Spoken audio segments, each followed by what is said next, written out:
어머니, 솔직히 말씀드릴게요. 매년 김장하러 오라는 거 정말 짜증났어요. 며느리의 차가운 목소리가 거실을 얼어붙게 만들었어요. 그냥 사 먹으면 되지 힘들게 김장을 왜 해요? 며느리가 무슨 자부예요? 어머니는 믿을 수 없다는 표정으로 며느리를 바라봤어요. 평생 착한 시어머니로 살아온 그녀에게 이런 모욕은 처음이었거든요. 그래, 네가 그동안 그렇게 생각했구나? 어머니의 목소리가 서늘하게 변했어요. 김장날에 이 가족에게는 무슨 일이 있었던 걸까요?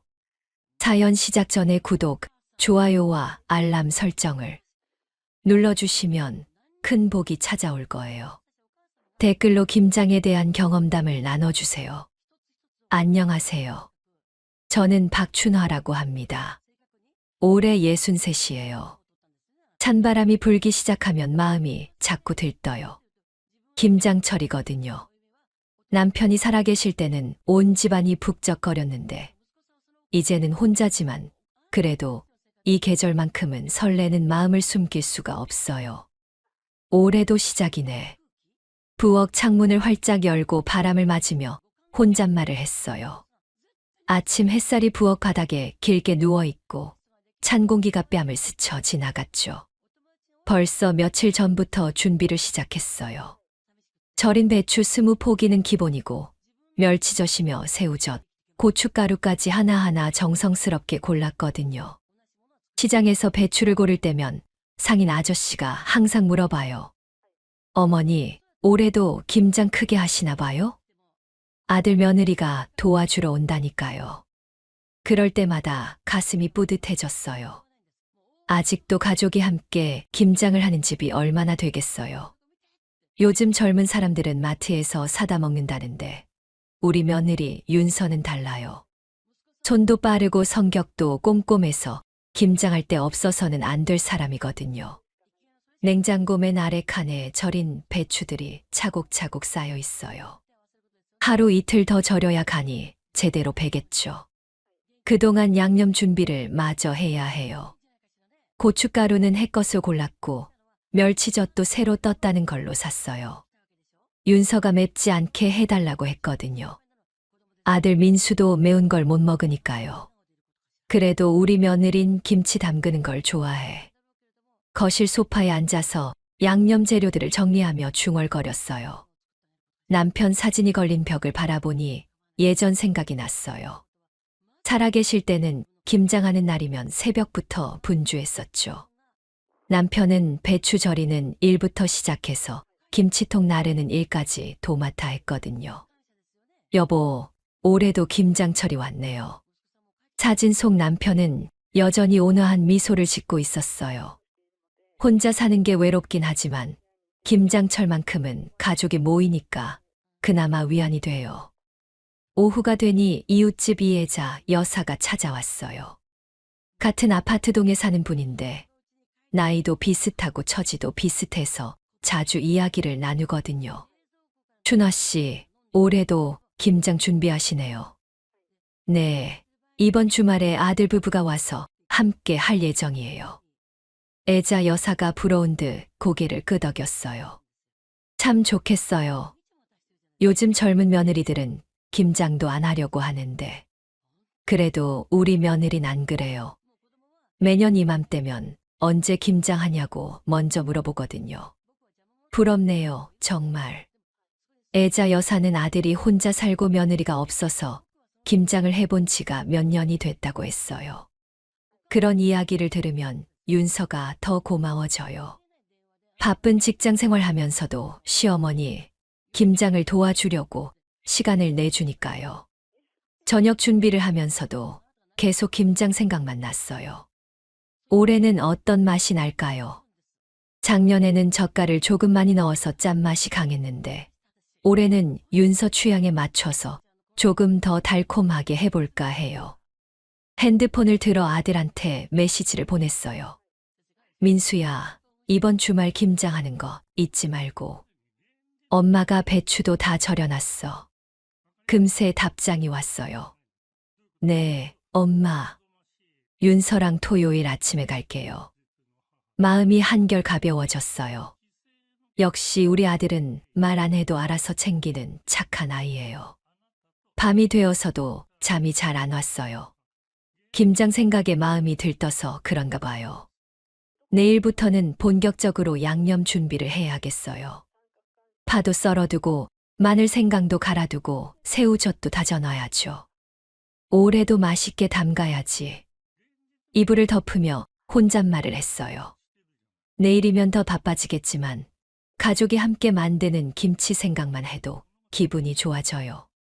윤서가 예쁘게 포장해서 가져가는 모습을 상상하니 벌써 웃음이 나왔어요. 그런데 왜일까요? 마음 한편에는 작은 불안감이 자리 잡고 있었어요. 혹시나 하는 마음이었죠. 하지만 그런 생각은 금세 지워버렸어요. 우리 며느리는 분명히 올 거예요. 김장 전날이었어요. 하루 종일 양념 준비에 매달렸거든요. 마늘과 생강을 곱게 갈고 파도 송송 썰어서 준비해뒀어요. 새우젓도 다져서 따로 담아두고 고춧가루에 젓갈을 넣어 버무려 놨죠. 내일이면 윤서가 와서 함께 김치를 담글 생각에 마음이 들떠 있었어요.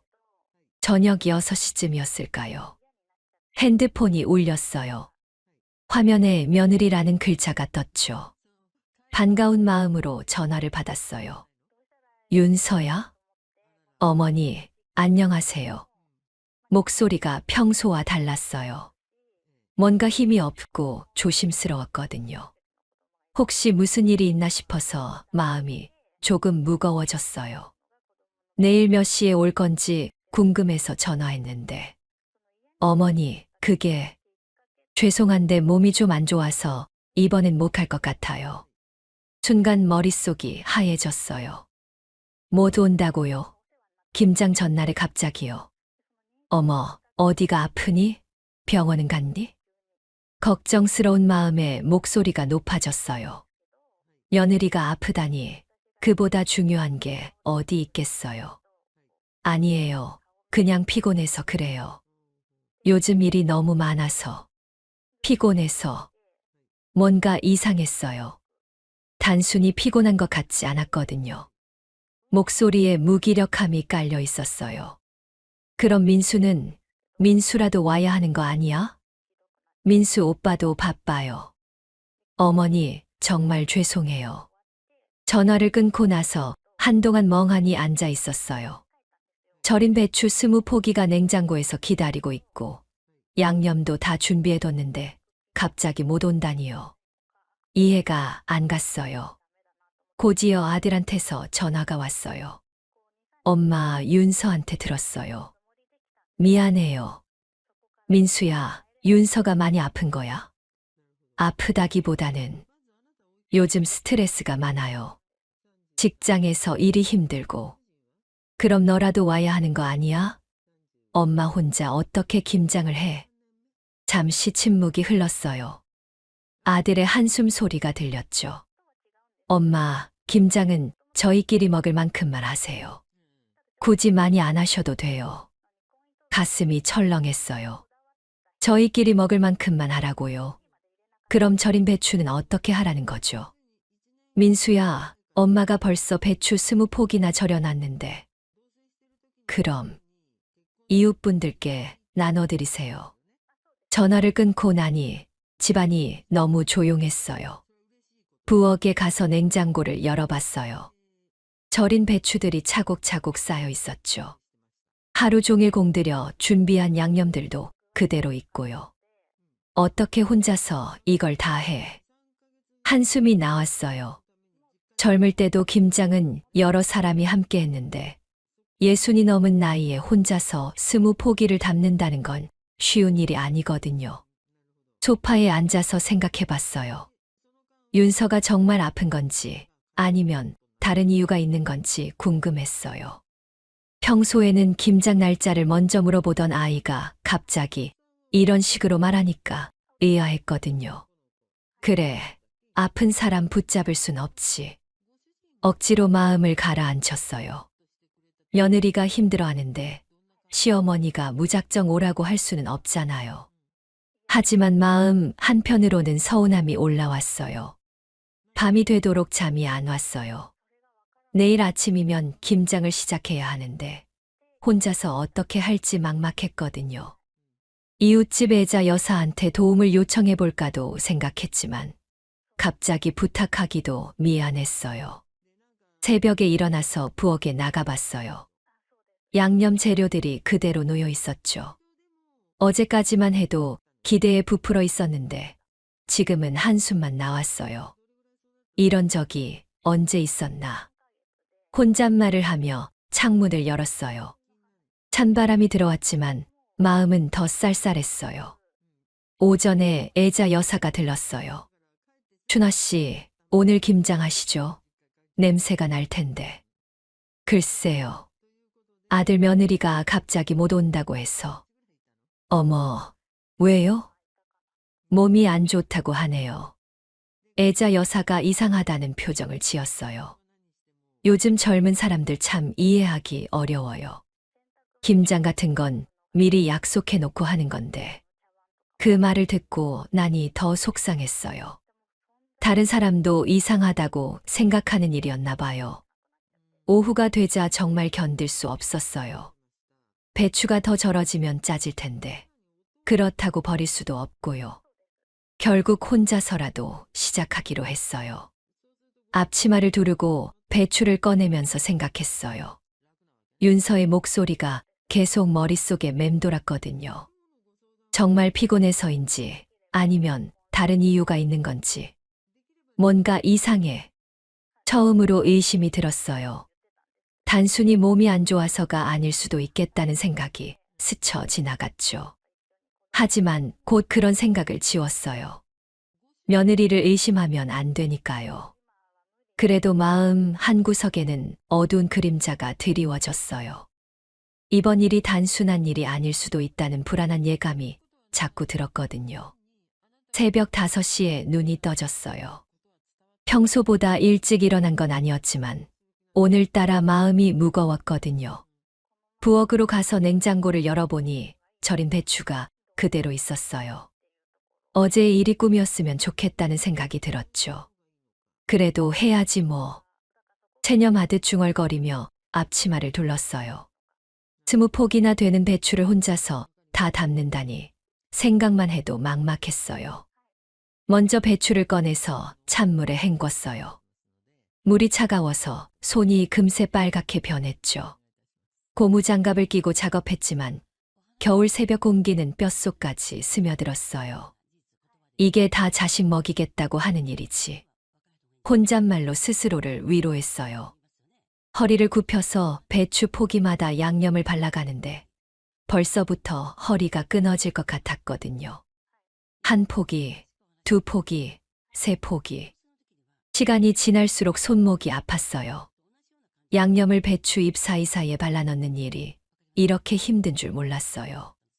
윤서가 있었다면 둘이서 수다 떨면서 금세 끝났을 텐데요. 오전 10시쯤 되니 애자 여사가 찾아왔어요. 춘아 씨, 김장 냄새가 나는데 며느리 안 왔어? 몸이 안 좋다네요. 쓴 웃음이 나왔어요. 말하면서도 마음이 씁쓸했거든요. 어머, 하필 김장 날에? 애자 여사가 놀란 표정을 지었어요. 당연히 이상하다고 생각하는 눈치였죠. 요즘 젊은 사람들 김장 힘든 건 알아도 엄마 마음은 몰라. 애자 여사가 한숨을 쉬며 말했어요. 그 말을 듣고 나니 더 서글펐어요. 다른 사람도 이상하게 생각하는 일이었나 봐요. 그래도 어쩌겠어요. 아픈 사람더러 오라고 할 수는 없고. 하긴요. 그런데 춘화 씨 혼자서 이 많은 걸 다 어떻게 해요? 천천히 하죠, 뭐. 말은 그렇게 했지만 속으로는 걱정이 컸어요. 벌써 5포기밖에 못 담갔는데 80개가 더 남아 있었거든요. 애자 여사가 도와주겠다고 했지만 정중히 사양했어요. 갑자기 부탁하기도 미안하고 무엇보다 이건 우리 가족 일이니까요. 오후가 되면서 본격적으로 힘들어졌어요. 허리는 끊어질 것 같고 무릎은 후들거렸어요. 계속 쪼그려 앉아서 작업하다 보니 다리에 쥐가 날 것 같았거든요. 후, 한숨을 쉬며 잠깐 쉬었어요.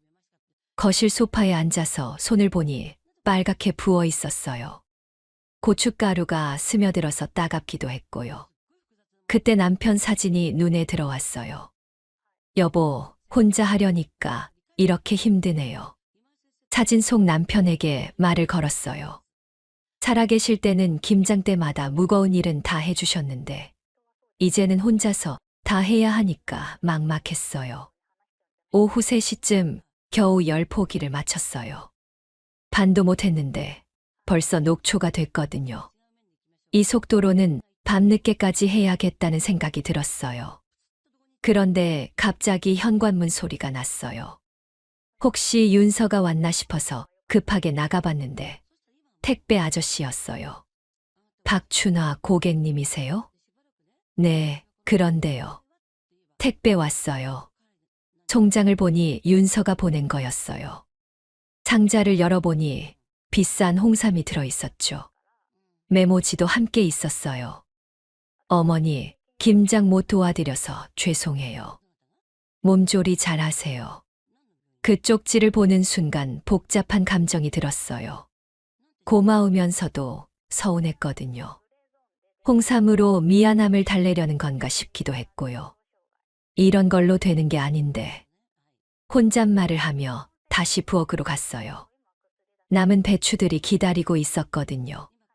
저녁 7시가 되어서야 겨우 15포기를 마쳤어요. 5포기가 더 남았는데 정말 기진맥진했어요. 허리가 아파서 똑바로 설 수도 없었거든요. 내일 마저 해야겠네. 그날 밤 몸살이 났어요. 온몸이 쑤시고 열이 나는 것 같았어요. 이런 상태로 내일 또 김장을 해야 한다니 막막했죠. 잠자리에 누워서 생각해 봤어요. 윤서가 정말 몸이 안 좋았을까요? 아니면 다른 이유가 있는 걸까요? 홍삼을 보내는 걸 보니 아예 관심이 없는 건 아닌 것 같은데, 그럼 왜 오지 않았을까요? 뭔가 이상해. 작은 의심이 자꾸 커졌어요. 단순히 몸이 안 좋아서가 아닐 수도 있겠다는 생각이 들었거든요. 하지만 확신할 수는 없었어요. 새벽에 잠깐 깨서 밖을 내다봤어요. 다른 집에서는 김장 냄새가 나고 있었죠. 가족들이 함께 모여서 웃으며 김장하는 모습이 상상됐어요. 우리 집만 이런 건가? 서글픈 마음이 들었어요. 예전 같으면 이맘때 아들 며느리와 함께 북적거리며 김장을 했을 텐데 지금은 혼자서 끙끙대고 있으니까요. 그때부터 작은 균열이 생기기 시작했던 것 같아요. 겉으로는 이해하려고 애썼지만 마음 깊은 곳에서는 서운함이 쌓여가고 있었거든요. 이 서운함이 나중에 어떤 일로 이어질지 그때는 몰랐어요. 김장을 마친 지 이틀이 지났어요. 온몸이 쑤시고 아팠지만 그래도 뿌듯함이 있었거든요. 혼자서도 해냈다는 성취감 때문이었죠. 김치도 생각보다 맛있게 담가졌어요. 오후에 애자 여사가 찾아왔어요. 손에는 핸드폰을 들고 있었죠. 준화 씨, 김치 맛 어때요? 그럭저럭 할만해요. 혼자 하느라 힘들긴 했지만 정말 고생 많이 했어요. 그런데 말이야. 애자 여사가 뭔가 말하려다가 망설이는 눈치였어요. 왜요? 무슨 일 있어요? 아니, 그냥 요즘 젊은 사람들 SNS 하는 거 아세요? SNS요? 잘 모르는데요. 인스타그램이라고 사진 올리는 거 있잖아요. 애자 여사가 핸드폰 화면을 보여줬어요. 화려한 사진들이 가득한 화면이었죠. 우리 딸이 하는 건데 친구들 사진도 볼 수 있거든요. 그런 게 있군요. 별로 관심 없다는 듯 대답했어요. 젊은 사람들이 하는 일이니 나와는 상관없는 얘기라고 생각했거든요.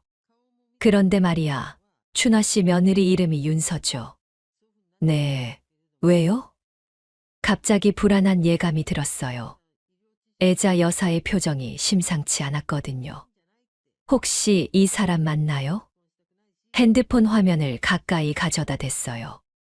그 순간 세상이 무너지는 것 같았어요. 화면 속에는 윤서가 있었어요. 환하게 웃으며 누군가와 함께 찍은 사진이었죠. 배경을 보니 외국 같았어요.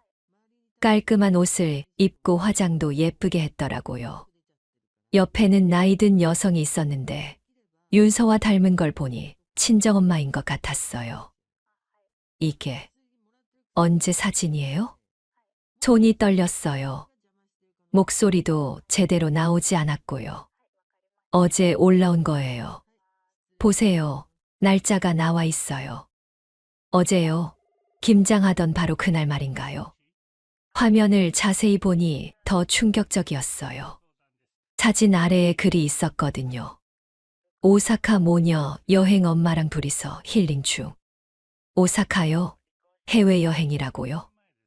아, 혹시 잘못 본 건 아닐까요? 애자 여사가 조심스럽게 물었어요. 하지만 틀릴 리 없었어요. 분명히 윤서였거든요. 핸드폰을 받아서 더 자세히 봤어요. 여러 장의 사진이 있었어요.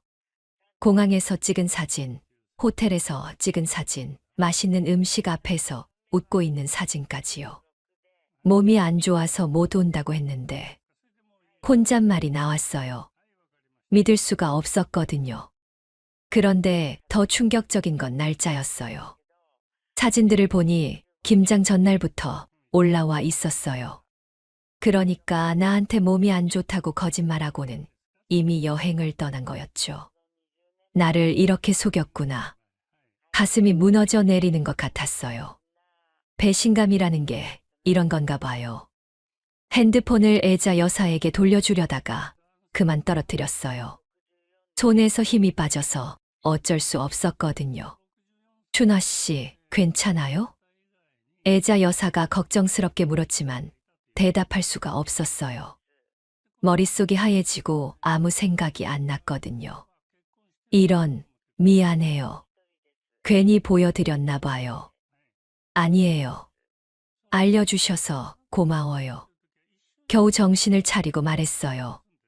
하지만 속으로는 분노가 치밀어 올랐어요. 몸이 안 좋다고요? 거짓말이었어요. 피곤하다고요? 그것도 거짓말이었어요. 그 시간에 친정엄마와 해외여행을 즐기고 있었던 거예요. 애자 여사가 돌아간 후 혼자 앉아서 생각해봤어요. 윤서가 왜 거짓말을 했을까요? 김장이 싫었던 걸까요? 아니면 나와 시간 보내는 게 싫었던 걸까요? 그럼 처음부터 싫다고 하지. 왜 거짓말을? 목소리가 떨렸어요. 분노와 서글픔이 한꺼번에 밀려왔거든요. 그동안의 일들이 다시 떠올랐어요. 며칠 전부터 김장 준비하면서 얼마나 기뻤는지, 윤서가 오면 어떤 이야기를 나눌지 생각했던 것들 말이에요. 그런 마음을 다 알면서도 차가운 거짓말을 한 거였어요. 가장 화가 난 건 아들이었어요.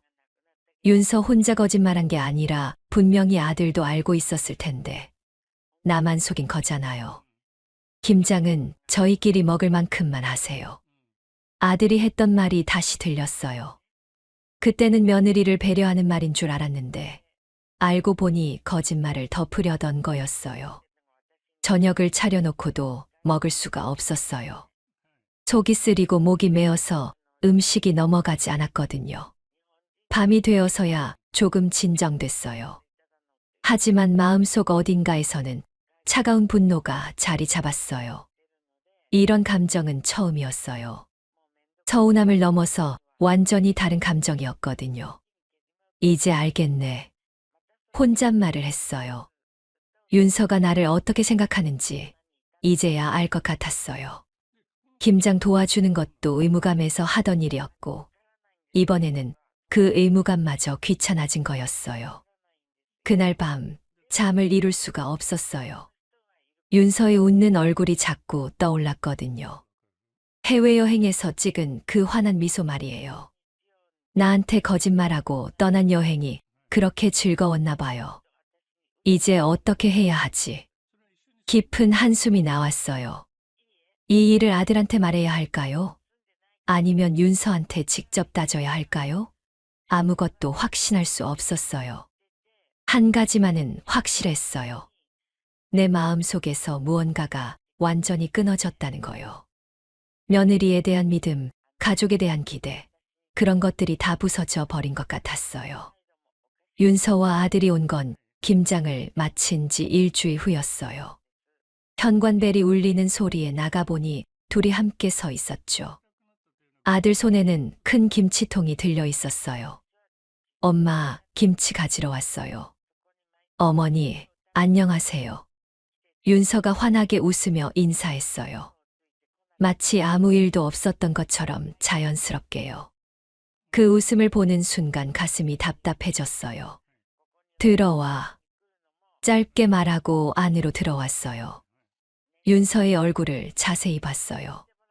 피곤해 보이기는커녕 오히려 생기가 넘쳤거든요. 피부도 화사하고 표정도 밝았어요. 해외여행을 다녀온 사람의 모습이었죠. 어머니 혼자서 하셨죠. 감사해요. 윤서가 말했지만 목소리에 진심이 담겨 있지 않았어요. 그냥 예의상 하는 말처럼 들렸거든요. 부엌으로 가서 김치통을 꺼냈어요. 혼자서 힘들게 담근 김치였지만 이상하게 자랑스럽지 않았어요. 오히려 허무했죠. 엄마, 정말 고생 많이 하셨어요. 아들이 미안하다는 듯 말했어요. 하지만 그 말도 공허하게 들렸어요. 알면서도 모른 척했던 거니까요. 몸은 좀 괜찮니? 윤서를 바라보며 물었어요. 속마음을 떠보고 싶었거든요. 아, 네. 이제 다 나았어요. 또 거짓말이었어요. 아프지도 않았으면서 나았다고 하니까요. 그 순간 차가운 분노가 올라왔어요. 김치를 떠주면서 윤서의 행동을 유심히 봤어요. 조금도 미안해하는 기색이 없었어요. 오히려 빨리 가져가고 싶어 하는 것 같았죠. 어머니, 이거면 충분할 것 같아요. 윤서가 김치통을 보며 말했어요. 마치 업무를 처리하는 것 같은 말투였어요. 그래, 여행 다녀오면 기분이 좋아지지. 나도 모르게 그런 말이 나왔어요. 목소리에는 냉소가 섞여 있었죠. 순간 윤서의 표정이 굳어졌어요. 눈이 커지면서 당황하는 기색이 역력했어요. 들킨 걸 안 거죠. 네. 여행. 재미있었지? 더 직접적으로 말했어요. 이제 그만 거짓말을 멈추라는 의미였죠. 윤서가 아들을 힐끗 봤어요. 도움을 요청하는 눈빛이었어요. 하지만 아들도 어쩔 줄 몰라 했어요. 어머니, 그게 됐어. 더 이상 말하지 마. 윤서의 변명을 끊었어요. 더 들을 필요가 없었거든요. 이미 다 알고 있으니까요. 분위기가 싸늘해졌어요. 윤서는 고개를 숙이고 있었고 아들은 어색하게 서 있었죠. 김치 가져가. 짧게 말했어요. 더 이상 이들과 있고 싶지 않았거든요. 엄마, 좀 더 이야기해요. 아들이 말했지만 고개를 저었어요. 할 말 없어. 가. 결국 둘이 김치통을 들고 나갔어요. 윤서는 끝까지 제대로 된 사과 한마디 없었어요. 문이 닫히고 나서 혼자 남았어요. 집 안이 너무 조용했어요. 부엌에서 김치 냄새가 났지만 기분은 씁쓸했거든요. 거실 소파에 앉아서 생각해 봤어요. 윤서의 당황한 표정이 계속 떠올랐어요. 들킨 줄 몰랐나 봐요. 나를 완전히 바보로 본 거죠. 이제 알겠구나. 혼잣말을 했어요. 윤서가 나를 얼마나 우습게 봤는지 이제야 깨달았거든요. 그 순간부터 마음이 달라졌어요. 분노가 차가운 냉정으로 바뀌었거든요. 더 이상 참지 않기로 했어요. 이런 식으로 당하고만 살 수는 없잖아요. 이젠 나도 바뀌겠다. 조용히 다짐했어요. 착한 시어머니, 이해심 많은 어머니 노릇은 이제 그만이에요. 앞으로는 내 방식대로 살 거예요. 창밖을 바라보니 해가 지고 있었어요. 하지만 내 마음은 오히려 맑아졌어요. 무언가 결심이 선 것 같았거든요.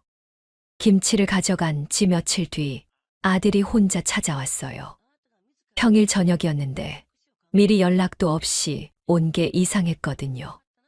민수야, 웬일이야? 엄마, 안녕하세요. 표정이 어딘가 어색했어요. 무슨 말을 하려고 하는데 망설이는 것 같았죠. 거실에 앉아서 차를 끓여줬어요. 아들이 계속 핸드폰만 만지작거리더라고요. 뭔가 중요한 얘기를 하려는 눈치였어요. 엄마, 요즘 어떻게 지내세요? 그냥 그렇지. 별일 없어. 집에서 혼자 계시는 거 괜찮으세요? 갑자기 왜 이런 질문을 하나 싶었어요. 평소에는 안 하던 말인데요. 아파도 될 텐데 혼자서 관리하기도 힘들고. 무슨 소리야. 아직 건강해. 그렇긴 하지만 아들이 말끝을 흐렸어요. 뭔가 더 하고 싶은 말이 있는 것 같았죠. 엄마, 사실 윤서랑 얘기를 했는데요. 드디어 본론이 나왔어요. 윤서와 상의한 일이라니 무슨 얘기인지 궁금했어요. 집을 정리하면 우리 대출도 덜어질 텐데. 그 말을 듣는 순간 모든 게 이해됐어요. 아, 이거였구나. 내 집을 노리고 있었던 거구나. 집을 정리한다는 게 뭔 소리야? 이 집 말이에요. 너무 크잖아요. 엄마 혼자 살기에는. 침착하게 대답했어요. 속으로는 여러 생각이 스쳐 지나갔지만 표정은 평온하게 유지했거든요. 그래서 어쩌자는 거야? 팔면 좋지 않을까요? 엄마는 작은 집으로 이사 가시고. 정말 뻔뻔하더라고요. 김장도 거짓말로 빠지더니 이제는 내 집까지 노리고 있었어요. 그때 현관문이 열렸어요. 윤서가 들어왔죠. 미리 약속한 것 같았어요. 어머니, 안녕하세요. 윤서도 왔네. 윤서가 아들 옆에 앉았어요. 둘이 미리 계획한 게 분명했어요. 어머니, 오빠가 말씀드린 것 같은데. 응, 들었어. 요즘 어머니 혼자 사시잖아요. 넓은 집은 아까워요. 정말 당당하더라고요. 김장 때 거짓말한 게 부끄럽지도 않나 봐요. 관리비도 많이 나오고 청소하기도 힘드시죠. 윤서가 계속 말했어요. 마치 나를 걱정해서 하는 말인 것처럼요. 우리도 대출이 있어서 힘들거든요. 드디어 진짜 속마음이 나왔어요. 나를 걱정하는 게 아니라 자기들 대출 때문이었던 거죠. 이 집 팔면 꽤 될 텐데 어머니는 작은 아파트로 이사 가시면 되고. 정말 치밀하게 계획했나 봐요. 이미 다 정해놓고 온 거였어요. 어머니 혼자서 이런 큰 집에 계실 필요 없잖아요. 윤서의 말투가 점점 대담해졌어요. 마치 당연한 일인 것처럼 말하더라고요. 그 순간 웃음이 났어요. 정말 어이없어서요. 그래, 그럼 내가 알아서 정리해볼게. 의외로 쉽게 대답했어요. 둘이 놀란 표정을 지었죠. 정말요? 윤서가 반가워하며 물었어요. 응, 정리할 때가 됐지. 속으로는 다른 생각을 하고 있었어요. 이제 내 인생 내가 정리할 때가 됐지. 그럼 부동산 알아볼까요?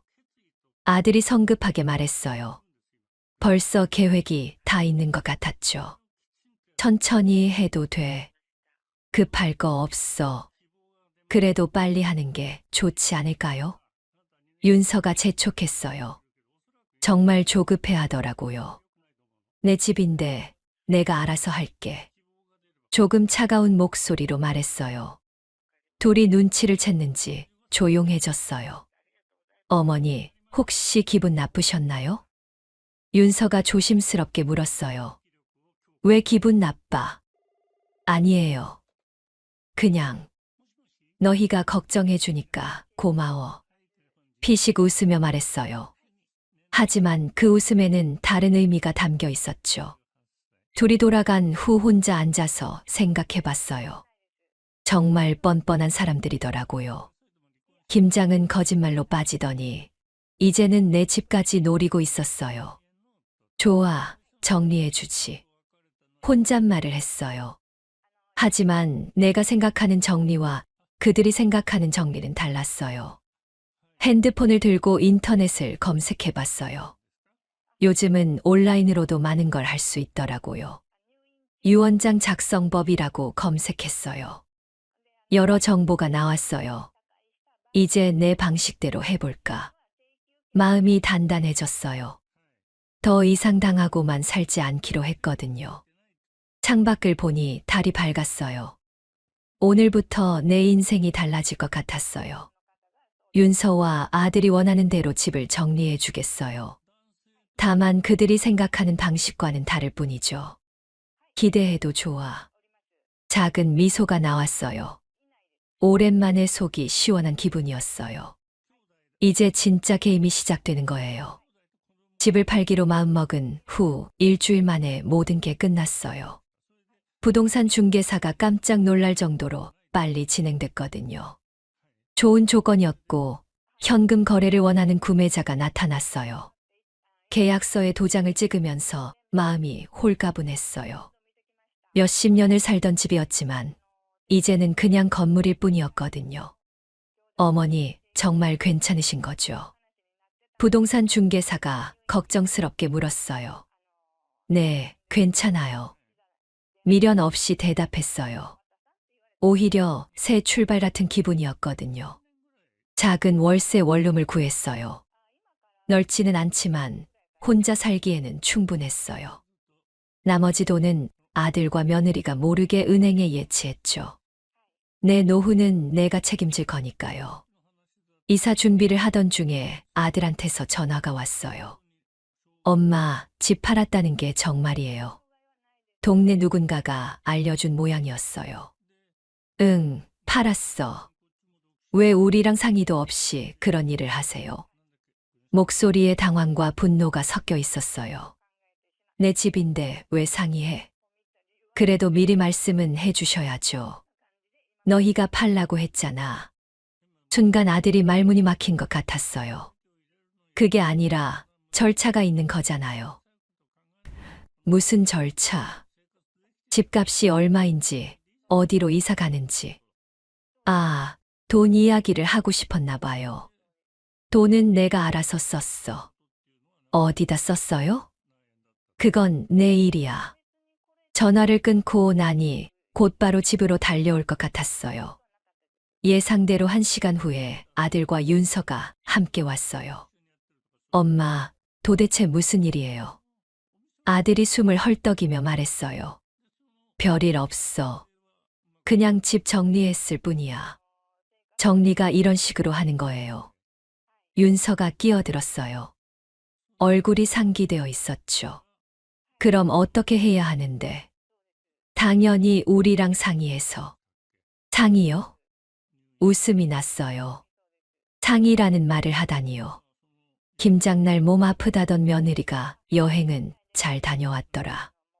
윤서의 얼굴이 순간 굳었어요. 그때 깨달았지. 내 정성은 헛된 거였다고. 어머니, 그건. 뭐가 그건? 차가운 목소리로 물었어요. 더 이상 변명을 듣고 싶지 않았거든요. 어머니, 솔직히 말씀드릴게요. 윤서가 갑자기 표정을 바꿨어요. 이제 와서 솔직하다니요. 매년 김장하러 오라는 거 정말 짜증났어요. 정말 뻔뻔하더라고요. 지금까지 숨기고 있던 본심을 드러내는 거였어요. 그냥 사 먹으면 되지. 힘들게 김장을 왜 해요? 이제 아버님도 안 계신데 며느리가 무슨 잡부예요. 그 말을 듣는 순간 화가 머리끝까지 올랐어요. 며느리가 무슨 잡부라고요? 그래, 네가 그동안 그렇게 생각했구나? 목소리가 차갑게 변했어요. 이제 너희는 가족도 아니야. 어머니, 그런 말씀 하지 마세요. 아들이 말렸지만 소용없었어요. 거짓말이나 살살하고 남보다 못하구나. 윤서가 얼굴이 하얘졌어요. 예상하지 못한 반격이었나 봐요. 앞으로 내 인생, 내 집, 내 손으로 챙길 거야. 단호하게 말했어요. 더 이상 이들에게 의존하지 않겠다는 뜻이었죠. 엄마, 그럼 돈은 어떻게 된 거예요? 아들이 떨리는 목소리로 물었어요. 내 노후 자금으로 저축했어. 전부요? 내 돈이니까 내가 알아서 쓸 거야. 윤서가 입을 벌리고 있었어요. 말문이 막힌 것 같았죠. 어머니, 우리 대출도 있는데. 그건 너희 일이야. 나랑은 상관없어. 정말 시원했어요. 이런 기분이 오랜만이었거든요.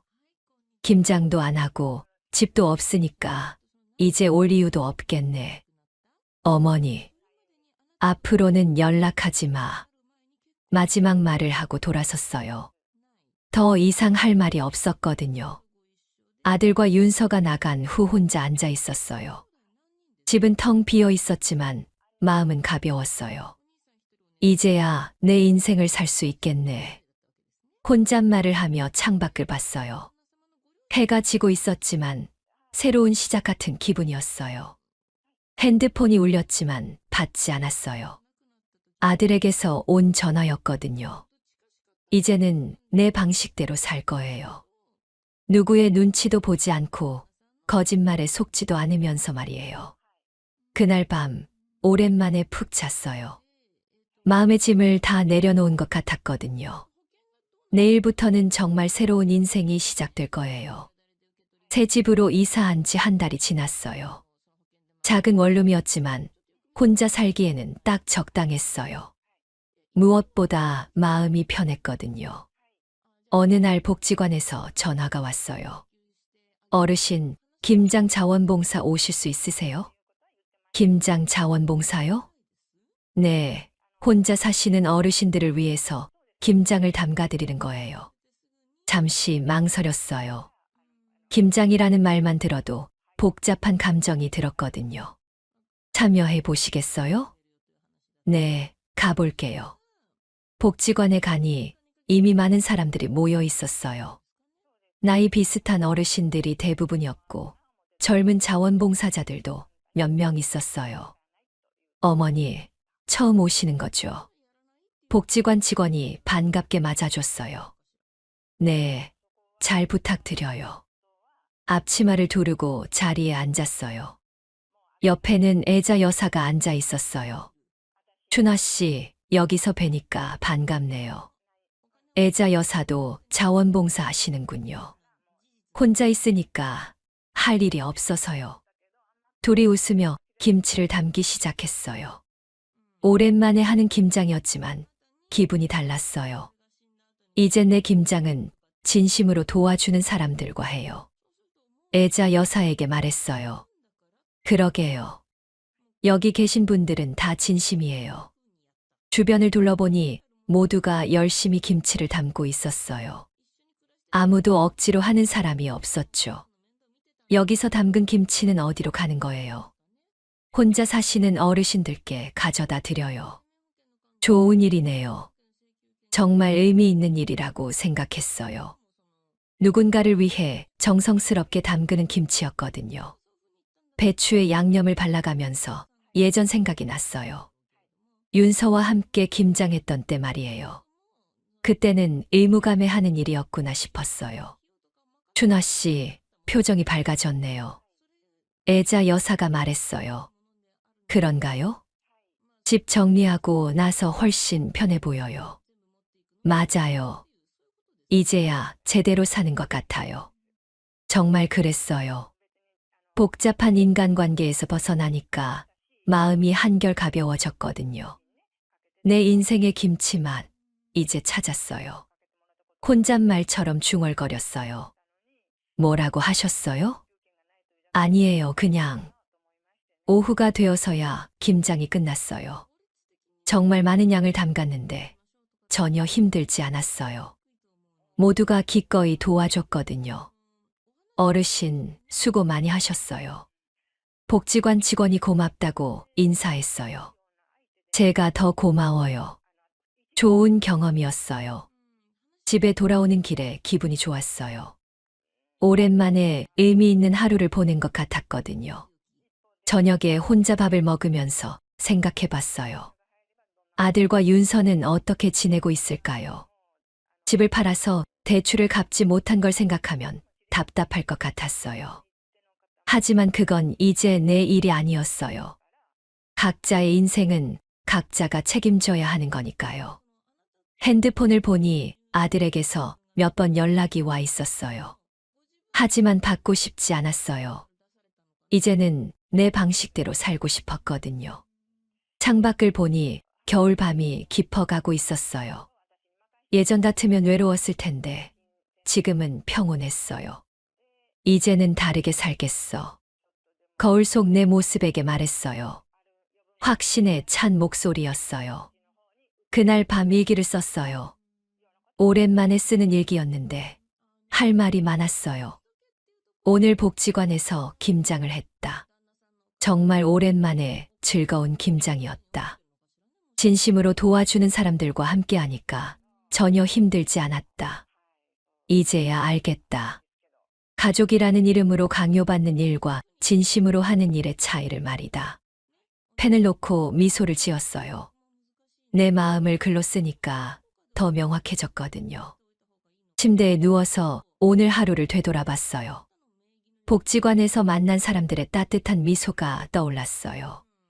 누구도 나에게 거짓말하지 않았고, 누구도 나를 이용하려 하지 않았어요. 이런 게 진짜 가족이구나. 혼잣말을 하며 눈을 감았어요. 내일도 또 다른 좋은 일이 기다리고 있을 것 같았어요. 한편 아들 집에서는 어떤 일이 벌어지고 있을까요? 아마 후회하고 있을 거예요. 하지만 이미 늦었어요. 어떤 일에는 돌이킬 수 없는 때가 있거든요. 새벽에 잠깐 깨서 밖을 내다봤어요. 고요한 밤이었지만 마음은 평온했어요. 이제야 진짜 내 인생을 찾은 것 같았거든요. 영상 끝까지 시청해 주셔서 감사합니다. 마지막으로 구독, 좋아요와 알람 설정을 눌러주시면 큰 복이 찾아올 거예요. 김장에 대한 경험담 있으시면 댓글로 나눠주세요.